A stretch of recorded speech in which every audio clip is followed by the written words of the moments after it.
ওই জন্য খবরদার, মা বাবার দোয়া নিও রে যুবক। পরীক্ষায় তুমি পার যদি করতে চাও, মা বাবার দোয়া ছাড়া করতে পারবা না। ওই মা বাবার চোখের পানি আর দোয়া তোমার জন্য কত আশীর্বাদ হয়ে আছে। তুমি মা বাবার দোয়ার কারণেই তো আজকে টাকার মালিক। মা বাবার চোখের পানি আর দোয়ার কারণে তুমি আজ বাড়ির মালিক, তুমি আজ গাড়ির মালিক, সম্মানের মালিক। ওই মা বাবা তোমারটা উৎসর্গ করে দিয়েছেন। ও সন্তানেরা, ওই মা বাবার দোয়া নিয়ে সামনে আগাইও, শিক্ষকের দোয়া নিয়ে সামনে আগাইও, ওই মা বাবার আদর্শ নিয়ে সামনে আগাইও। জীবনটা তোমার ধন্য হতে হবে।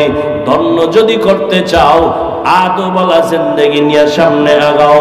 দোয়া যদি নিতে নাও পারো রে যুবক, অঙ্গীকার কর এই প্যান্ডেল থেকে মরিয়া গেল মা বাবার দোয়া যদি নিতে নাও পারি, কোনোদিন বেয়াদবি করে বরদোয়া নিব না। শপথ করো জীবনে ওস্তাদের দোয়া না নিতেও পারলে কোনোদিন বেয়াদবি করে বরদোয়া নিবা না। কারণ মা বাবার বরদোয়া মরার আগে পঙ্গু হয়ে যাবি। শিক্ষকের বরদোয়া যদি লেগে যায়, মরার আগে কপাল পুড়ে যাবে। আলেম ওলামার বরদোয়া যদি কপালে লেগে যায়, জীবনটা ধ্বংস হয়ে যাবে রে বাবা।